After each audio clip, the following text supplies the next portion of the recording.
391 Intro World History.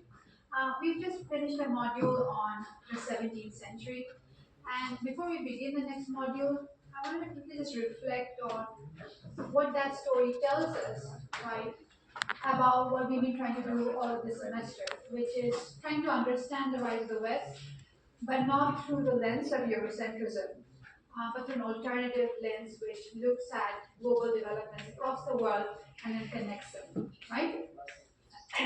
So, firstly, what does the porcelain module show us about the world in the 17th century? How would you characterize this world that you're seeing in the 17th century? How is it different from the periods we looked at before?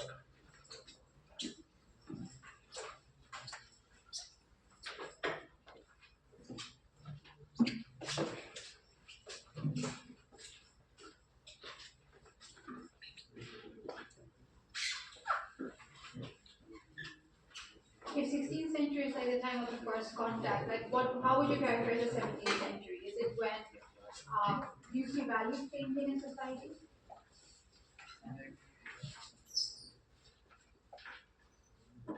Okay. Why don't we do one thing? We'll go to the second question and we'll keep these questions in mind as we go through today's lecture. Maybe at the end of the class we'll think whether we can talk about this again. Alright, so the second question is quite important, which is how does it challenge the rise of the West narrative? How does the porcelain trade and what we've learned about the 17th century challenge the rise of the West narrative?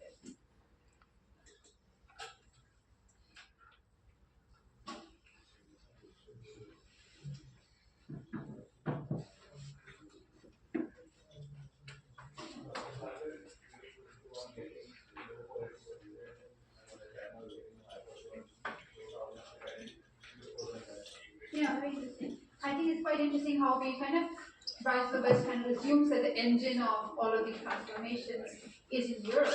And something that we kind of repeatedly see through the different modules is that often the engine is either distributed or the engine is in Asia, right? And I think that's a very important corrective to the Rise of the West narrative. Again, we'll be thinking about these questions, especially as we go forward and our counter narrative becomes clearer to us, right? What I'm trying to do today with you is to take you into our next module. Remember when the last painting we saw in the last class was actually this painting where you had an African woman, right, in this Dutch painting. And one thing we said is that how is it that in a moment where that kind of racial diversity is not usual, we see that in a Dutch painting, right? And today we're going to be trying to begin to answer that question.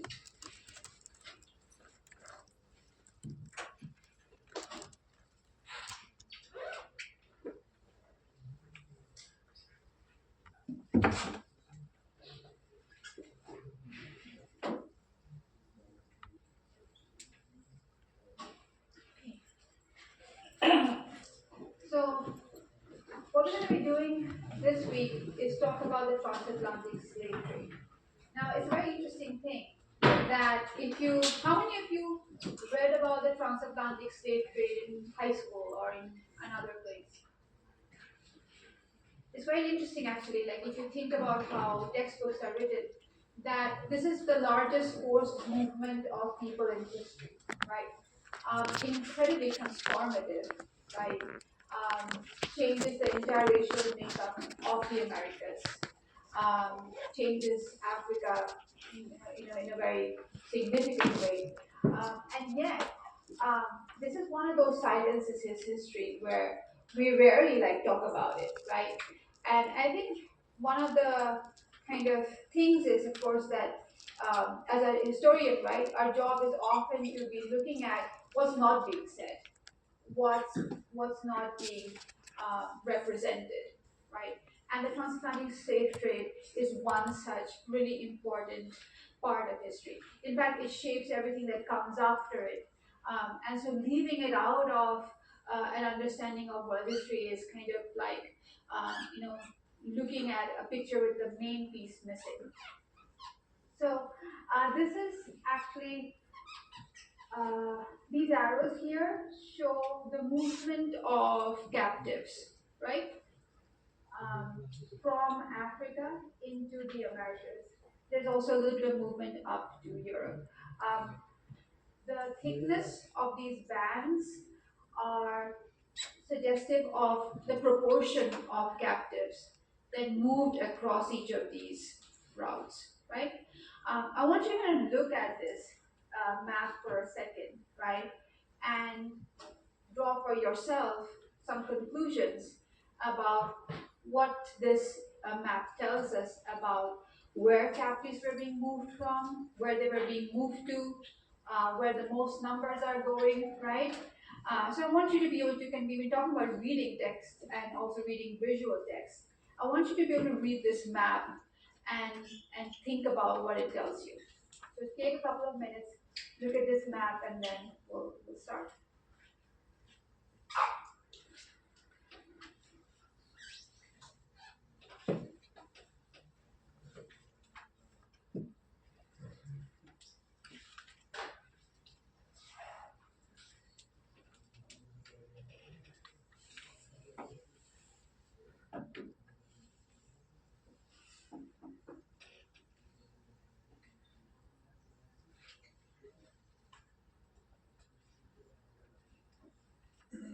And there's a key at the top. I don't know if you can see, right? There's a key which says 8 million is the biggest band, and then 4 million, 2 million, 1 million. So that gives you like the proportion. So you can see the number of captives moving.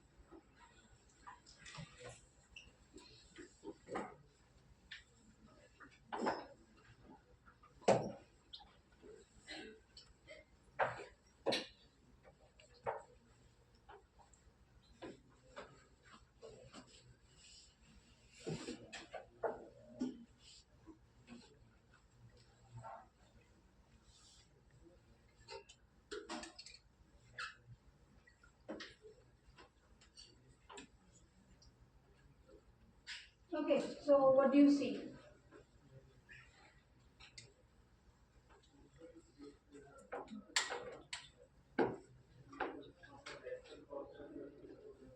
Yeah, very good. Most of, if you look at the bands and like how much is moving this way, most of the captives are being taken from the west coast of Africa. I want to say a couple of things here, which is that the west coast ports were the places where they. So actually, this image is from a database, right? It is called the Voyages database. It's the largest slave and the transatlantic slave trade database in the world. And what basically the database is that so as historians kind of work through like different documents, so they would go to archive and find about this ship that went with captives, and someone else would find another. To understand the totality of this, it became important to collate all that information. So what happened is this database was created, which is called the Voyages database. And in this database, historians who've been working on slavery from across different parts began to put all their findings into that single database.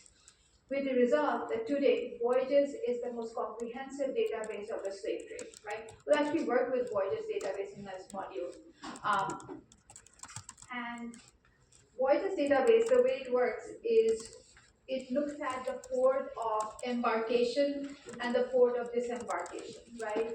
Like when it's trying to calculate how many slaves are moving.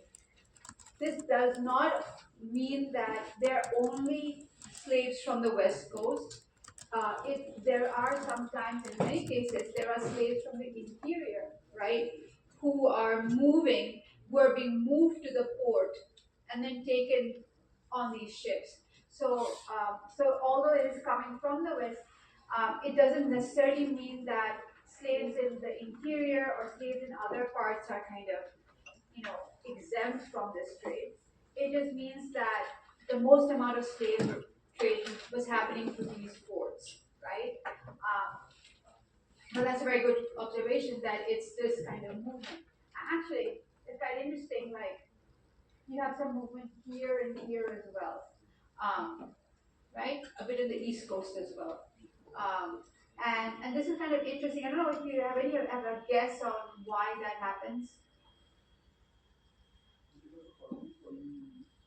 Sorry. Yeah. So no, actually, so at this point, right, Africa is not colonized, right? Portuguese do have Brazil here. One of the yeah, go ahead.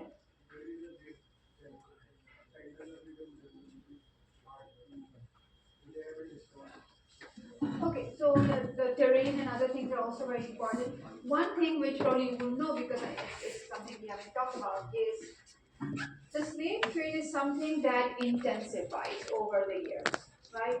So it begins with, have you seen this trade here, this Saharan trade, where you have some slaves going this way, right? So there are like different trade routes all over, right? So where else, before we actually tackle that, where else are slaves going in this so where are they going? We figured out like where they're coming from. We figured out they're coming from the west coast of Africa, right? Where are they going to? What's the destination?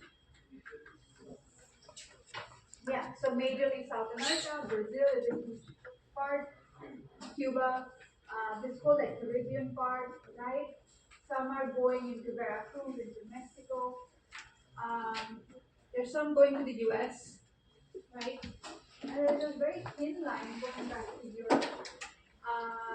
There's actually also ships going into the Indian Ocean, towards India, towards Arabia, right? So it's not like a single trade route, right? So there are many kinds of routes happening. But what's interesting, of course, is there's a majority going to the Americas, right? Now, what happens is slave trade is something that actually kind of intensifies over time. I'll show you a map that kind of shows this kind of intensification, right? So this is 1451 to 1600, right? And you can see that it's really minimal at this time. The lines, like the thickness of the lines, is representative of the volume of trade.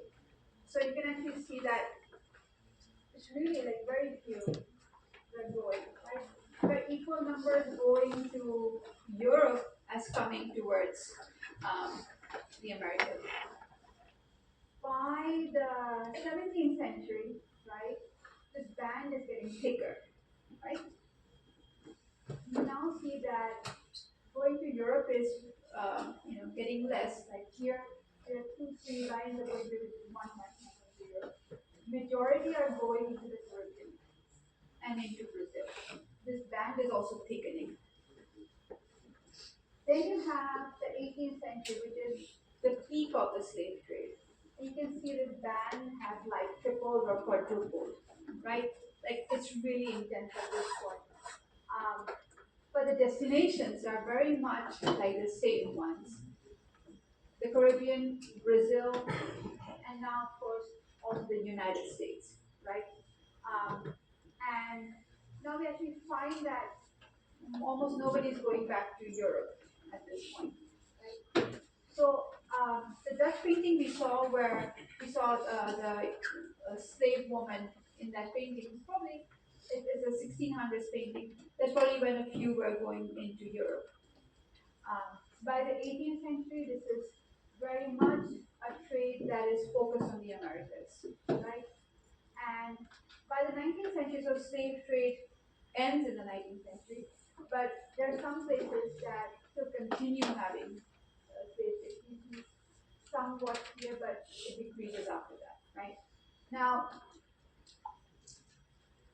what's happening as this trade is intensifying, right, is that in the beginning, people were getting slaves just from here, okay, this part, Baida Benin, Baida Biafra, this is where all the slaves were coming from. What happens when you say you have a mountain of silver, like what you see? You mine it and mine it. What's going to happen in the end? You're going to run out of it, right?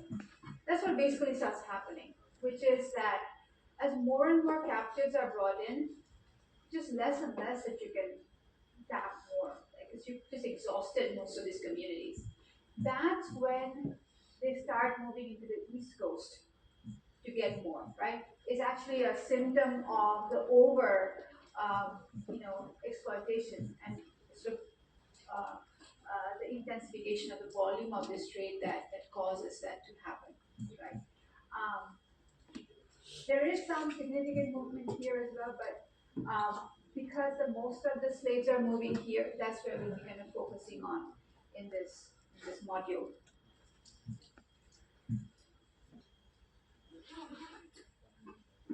All right, so we're looking at the transatlantic slave trade, focusing on the Atlantic side of the slave trading. And one of the things, of course, is how did this begin, right? How did Europe begin to have this kind of relationship with Africa, that it was bringing in people? And of course, like, I want to say something very interesting here, like very important here, which is that uh, slavery is a very strange system, because here people are actually not viewed as people, right?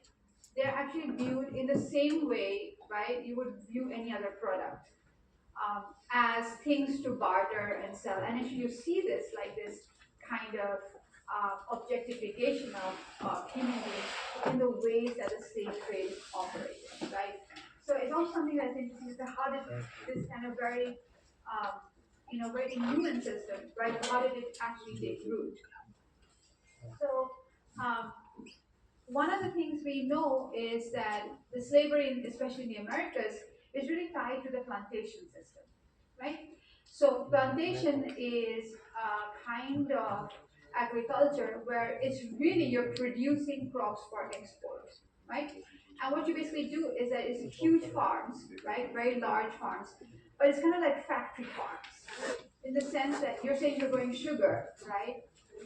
You're going to be growing, I mean, the whole farm, like acres and acres of it, is just dedicated to growing sugar for export, right?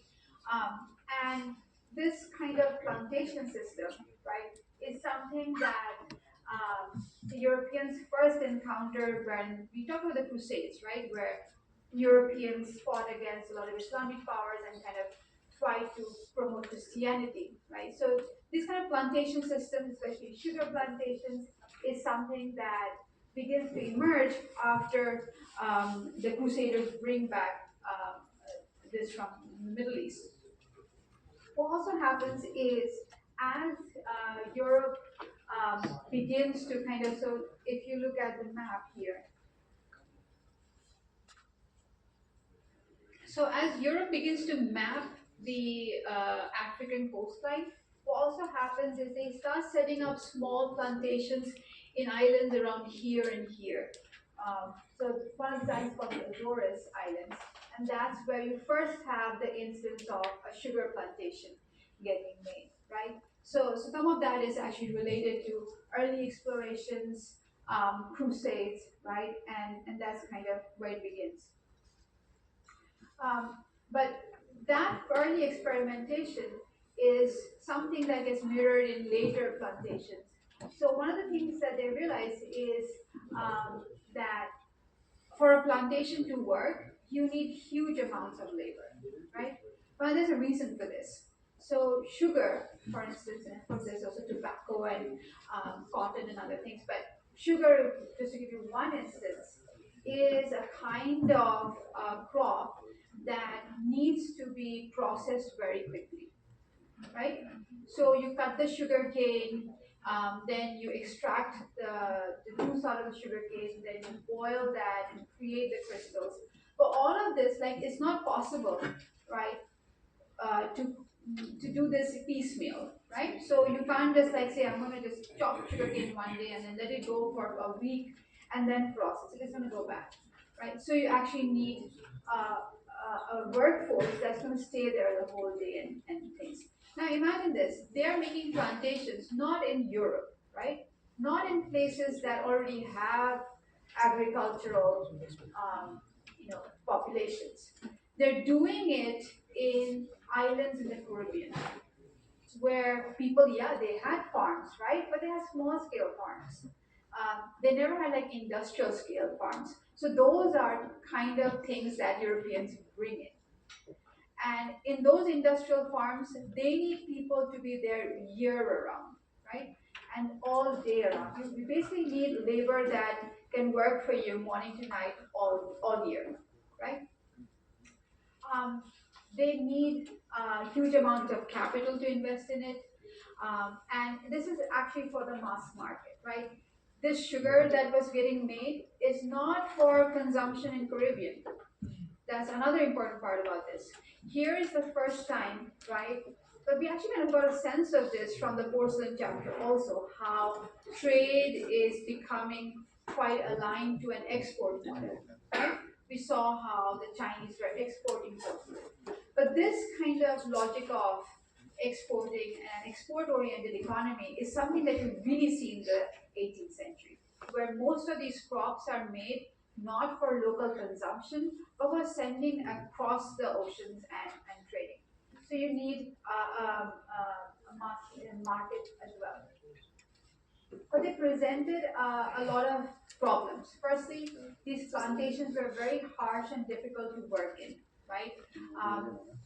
The actual process of processing sugar at that scale necessitated a very disciplined workforce. And there was an absence of wage workers. I think they even tried to see in the beginning whether they could get wage workers from Europe, but nobody wanted to come to work in those conditions, right?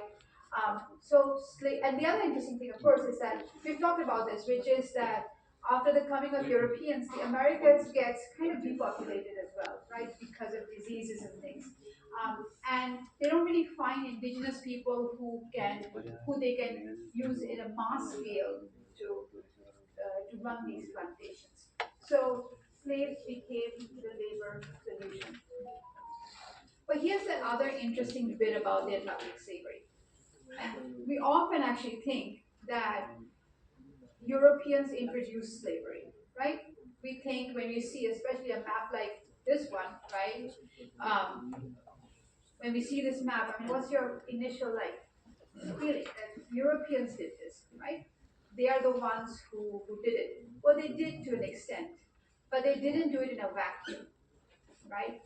The interesting part is that there was already a pre-existing slave trade in Africa, and Europeans inserted themselves within it. This is a very important and significant thing because it changes our understanding of the slave trade. I mean, we have, for instance, this kind of view of slavery where you have a feeling that Europeans went in with nets and they caught slaves and brought them. That's actually not the case. As you'll see, there was a lot of complicity on the part of African rulers with the slave trade, right? It allows us to kind of complicate our narrative. It doesn't like exonerate Europeans, obviously, from what they did, but it complicates it, right? It means that it wasn't something new. But although there's a degree of newness here, which is important, and we'll talk about this, that the nature of the slavery that Europeans practiced was really different from the nature of slavery that was already existing, right? So there is a real shift. So the shift is not in terms of like the existence of slavery. That was always there.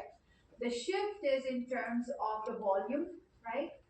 That kind of volume of slave trade never existed before. And secondly, and more importantly, the nature of that slavery, right? The nature of that slavery really shifts when Europeans come in. It goes from being a kind of slave trade, like so in a pre-existing African slave trade system, people were captured, right? People were enslaved within Africa. But usually, right, they would assimilate into the new society they would be brought into. We have evidence that some of those captives in African communities rose up to the rank of military generals, became important, married well, had a good life, right? So they were assimilated. Europeans, on the other hand, used chattel slavery. What is chattel slavery? So chattel basically comes from sort of cattle and livestock, right? Chattel slavery basically means when you treat human beings like cattle, right? They are no longer seen as human beings, they are seen as like any other livestock you have. So this conversion into a chattel slavery is something that is essentially what Europeans did, right? If you were a slave captured and sold to a European planter, you had no way of assimilating into that society. You had no way of mobility in that society. You would always remain someone without any kind of right, right? So there is that distinction. So it's not that slavery didn't exist before; it did exist. Europeans didn't invent this thing. They simply inserted themselves into pre-existing modes of this, but they changed what it meant. They changed its meaning and form, right? Just to give you some statistics on the slave trade, 12.5 million captives embarked from Africa. That's the largest, I don't think ever in human history, that kind of forced migration has ever taken place. 10.8 million reached the Americas alive. Why? The difference, the 2 million that didn't reach, died in something that we call middle passage. Middle passage is the passage on the seas, on the ships. And I think it tells you a little bit about the condition on those ships that actually 2 million people would die making that crossing. It's also interesting that there was a kind of very twisted economic logic to this, right? Slave traders calculated that it was cheaper to let 2 million slaves die than to feed them and to give them what they needed to survive the passage. Because they were getting so many slaves at the end of it still, right? Even if you lost 2 million, you're still getting 10.8 million, right? And that's kind of very twisted logic that was used that also meant that the chances of dying on middle passage were really, really high. Okay. 1700 to 1800 is the peak of the slave trade. You looked at that map. 6.4 million captives were shipped. And the transatlantic slave trade was the largest long distance forced movement of people in human history, right? I think it's important to kind of pause here for a minute and let that sink in, right? What this means. What does it mean when 12 million people are taken from your country and shipped somewhere else, right? What it does to your society when that happens. And in fact, there are some scholars of development studies, right, who have actually said that the reason why Africa is underdeveloped, one of the reasons goes back to this, where most of the able-bodied men were shipped out, right? And that is something that we can talk about as a cause of why Africa is the way it is today, right? Because it's an oversimplification. There were many things that happened later in the 19th century that also kind of exacerbated it. But if you want to go to the roots of this problem, right? Some argue that the roots are in the transatlantic slave trade, right? I want to show you some images. Okay, so this is one image of um, people capturing captives. What do you see?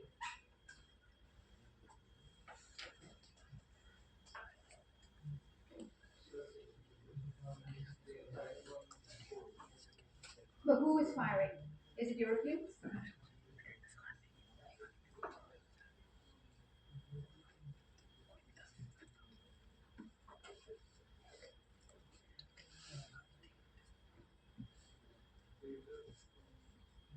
These are other Africans, right? From another tribe. And there's a couple of interesting things here. One is that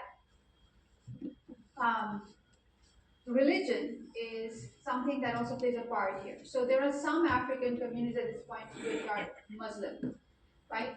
And there is a dictum in Islam which is that you cannot enslave your own community, right? And so this idea of Islamic Brotherhood meant that Islamic people would never enslave any other Islamic people, right? So there was one thing there that allowed some communities to not enslave, but it was okay to enslave people outside. And actually, what would happen is in Africa, you would have. So I think there's also the interesting part, which is that, and we'll come to it, why Africans did this. I mean, to us, it may seem very weird. Like, for instance, we are Indians. Would we sell each other to foreigners? We wouldn't, right? So why did it happen there? Again, it's not because Africa was barbaric, right? Which is how a lot of historians in the beginning put it, but because of a very different set of logics, that I'll explain in a bit. But here you actually can see Africans kind of firing on other Africans. And this part about firing, where do you think these firearms are coming from, these muskets? Europe, right? And it's just really interesting what these captives are being exchanged for. And that's another big thing, right? Like, so you take all these captives, what are you getting in exchange, right? What do you think people were getting in exchange of captives? Very good. They are actually, you might think that they will get a lot of gold in exchange, right? Like they are getting all these great riches in exchange. That's what we would naturally think. But actually, the weirdest part about this, and for us it's weird because we are kind of superimposing our economic sense on that, is things that were exchanged for captives were cloth, were gunpowder, and muskets, right? Um, these were not high value commodities, and yet those were seen as valuable enough to trade off people, right? And again, we'll talk about why that is. But again, you can actually see that this is an image of two rival communities, right? One trying to capture the other's people and enslave them. What do we have here?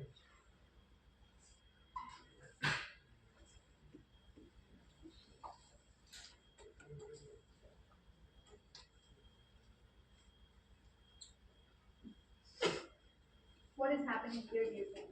Where are they going? Where are they coming from?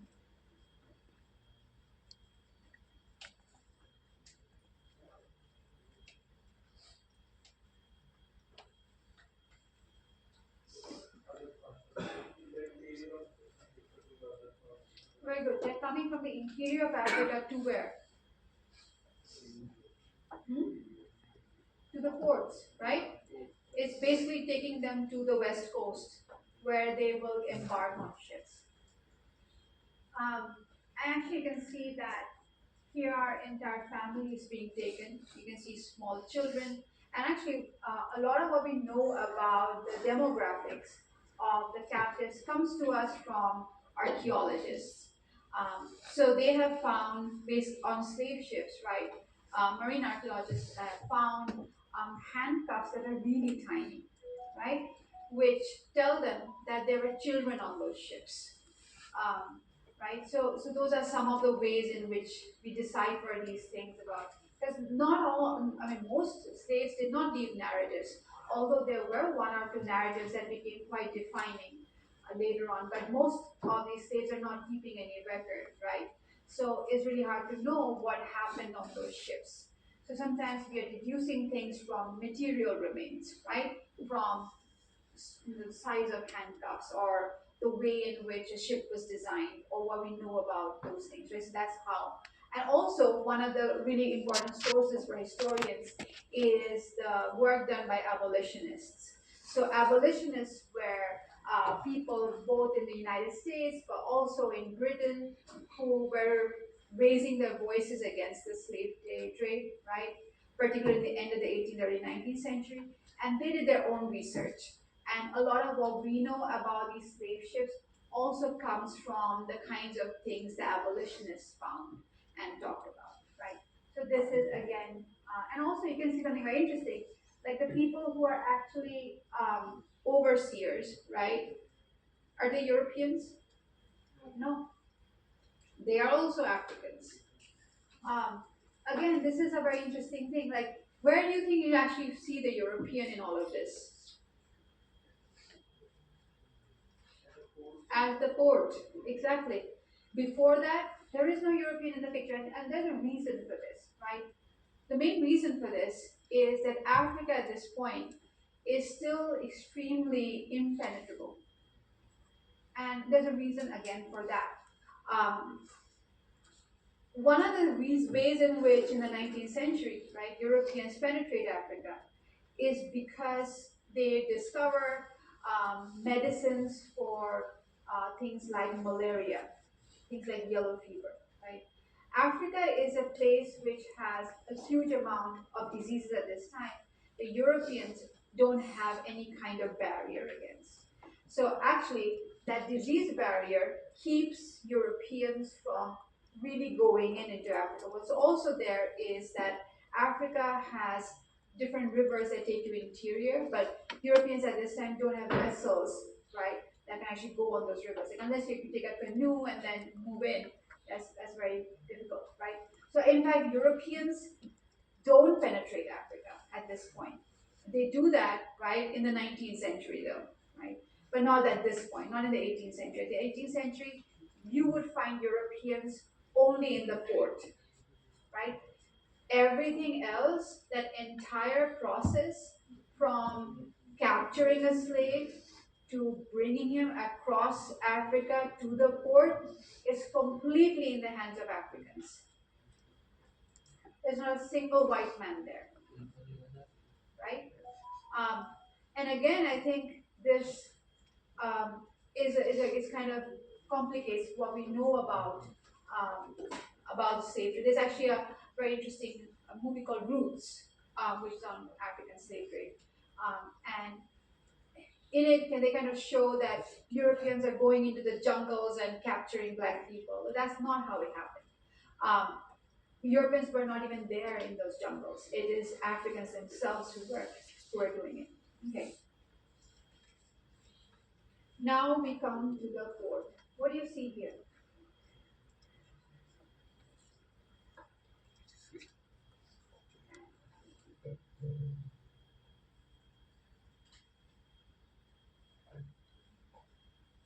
There's someone lying down here. You can see there's a person lying down here. And these are people kind of they're doing something, holding his face like this. What do you think is happening here?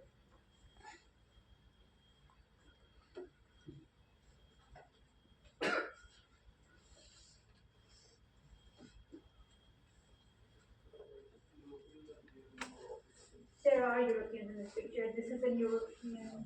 This is European. Yeah, yeah. But what exactly is happening in this port? So we know so far, right? They are bringing in captives from the interior to the port. That much we got. Now what's happening at the port? Not yet. They will be branded, but not yet. At this point, what are they doing?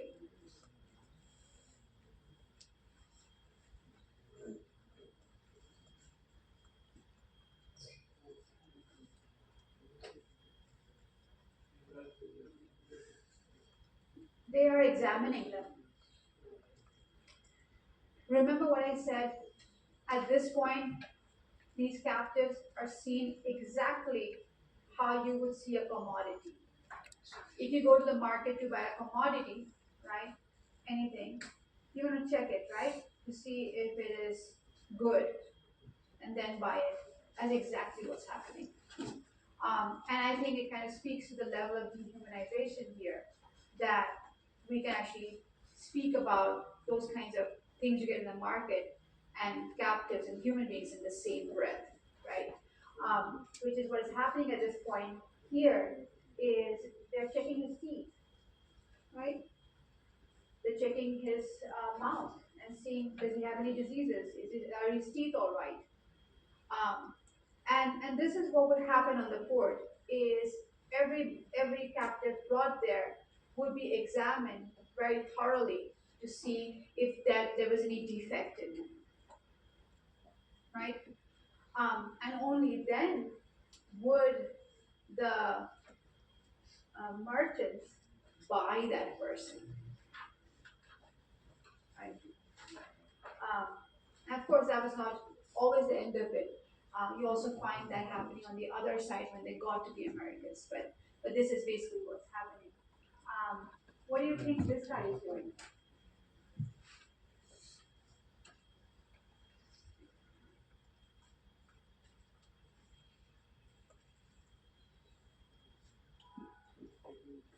Yeah, he's making. He's basically like you know, doing his yeah, taking his records, doing his hisab, right? Well, how much they pay, how much is his cost.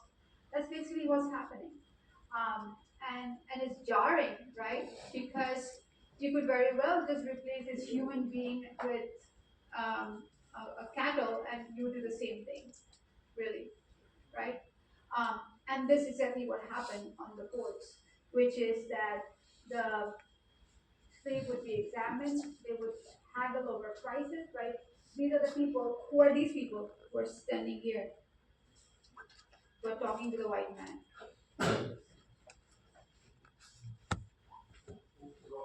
Exactly. They are the Africans who captured this guy and brought him, right? They are negotiating price with him, and they are haggling and negotiating, and that's what's happening on this. And you can actually see what's happening here. This is a ship, right? They're loading the ship with these captives that they have bought. What's happening here?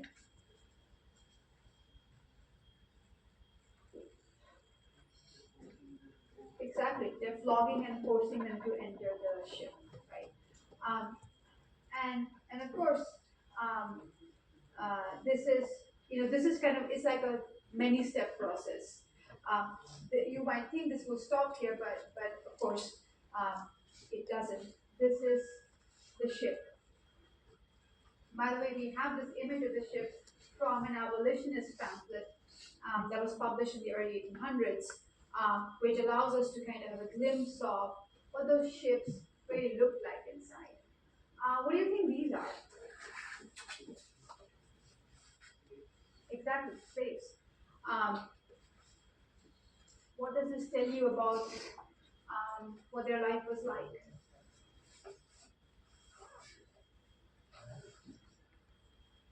It's very interesting. So, one historian has likened it to like how you kind of put spoons in a drawer, right? Sometimes if you have lots of spoons, you'll put them on the side and then stack them and push them in. That's how captives were loaded onto the ships. Because there were so many of them that there wasn't enough space in the ships to have all of them. So often they'd be lying on their side and you'd be kind of stacking them in. Um, this is, and something else interesting, which is that, how did people know on the other side in America when a slave ship came in? There's so many ships coming in all the time, right? How do you know when a slave ship is coming into the harbor?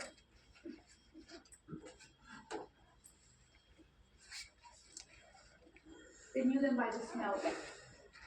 Even before they knew that the slave ship was there, the stench was so strong from a slave ship that you could know a slave ship just by its smell, right? And of course, it's partly because of these living conditions where people literally had no space on these ships, right? And remember, these are human beings who need all the things that human beings need, right? And that's how these ships were created. Um, right? This is another image from the deck of a slave ship.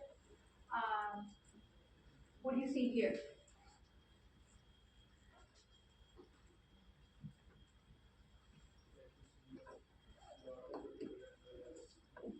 Yeah, again, there's not much space. And you actually think, I mean, that's one of the interesting things is that there's so many of these slaves, right? So few of the white traders. Wasn't there a mutiny? Why didn't the slaves take over the ship, right? because there are hundreds of them, right? And how many white people are there? Very few. Um, and here's something we'll actually deal with in tomorrow's class, which is that most of these people here don't speak each other's language. Africa is a very diverse continent, right? And when you come to the port, these captives are being brought from everywhere. There's no guarantee that all the captives from a single village will be taken by the same trader. Families were broken up. Depending on which captive you thought was good, you would take him. It often meant that your composition of your slaves on your ship was extremely heterogeneous. Very few spoke each other's language. Very few were from each other's places of birth.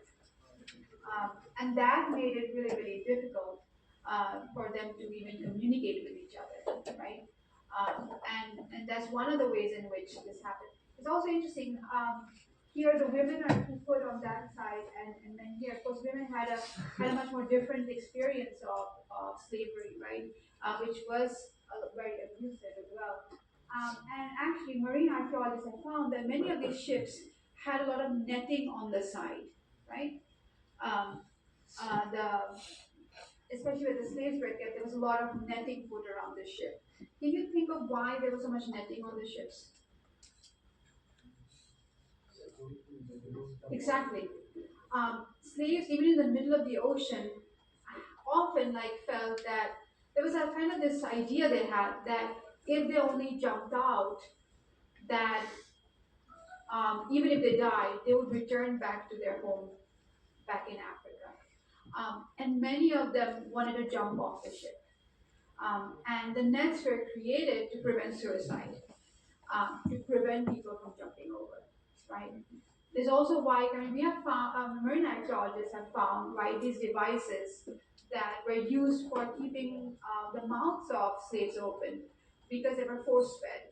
Often a lot of slaves decided they didn't want to live any longer. They refused food. And at that point, they were force fed to keep them alive, right?